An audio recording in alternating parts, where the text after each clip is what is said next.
குருவே சரணம். அனைவருக்கும் வணக்கம். ஆல்ரெடி நம்ம எதிர்பார்த்த மாதிரி நம்ம பாகிஸ்தான் மற்றும் இந்தியாவுக்கு உண்டான அந்த ஸ்பெஷல் மிலிட்ரி ஆப்ரேஷன் வந்து பார்த்தீங்கன்னா தொடங்கிட்டாங்க. இது போர் கிடையாது. போர் என்று நினைக்க வேண்டாம். நம்ம யாருக்குமே போர் தொடங்க வேண்டும் என்ற அந்த எதிர்பார்ப்போ அந்த அவசியமோ கிடையாது.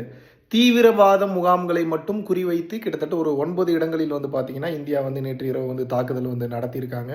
ஸோ ஏகப்பட்ட இடங்களில் நார்த் இந்தியாலையும் சரி, இந்த பாகிஸ்தான் பகுதியை ஒட்டிய பகுதிகளிலும் சரி, நிறைய இடங்களில் இந்தியாவில் வந்து இந்த போர் பதற்றம் சூழ்ந்து கொண்டு இருக்கிறதுனால நிறைய இடங்களில் சைரன் ஒலி வந்து கேட்கறது வந்து பார்க்க முடிகிறது.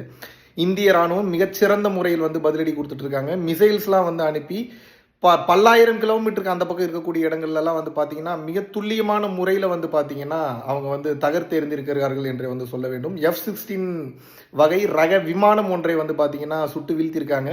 தொடர்ந்து வந்து போய்கிட்டே இருக்கு. இது எந்த அளவுக்கு நீளும் என்று தெரியவில்லை.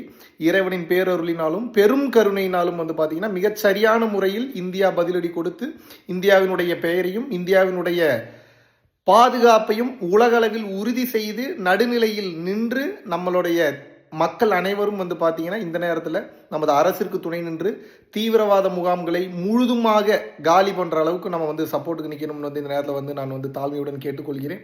இந்த நேரத்தில் எல்லாம் வல்ல பரம்பொருளாகிய இறைவனும் குருமார்களும் சித்தர் பெருமக்களும் சரி, இந்த சூழ்நிலையில் நமது இந்தியாவுடன் இருந்து இந்தியாவுக்கு சப்போர்ட் பண்ணக்கூடிய அனைத்து நாடுகளுடனும் ஒரு பக்கபலமாக இருந்து இந்த விஷயத்தை வந்து வெற்றி பெறுவதற்கு முழுமுதற் காரணமாக இறைவன் நின்று விளங்க வேண்டும் என்று எல்லாம் வல்ல பரம்பொருளையும் குருமார்களையும் வந்து பிரார்த்தித்துக் கொள்கிறேன்.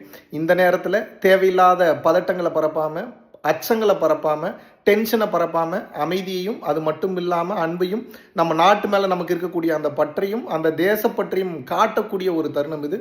ஒன்றிணைந்து செயல்படுவோம். குருவே சரணம்.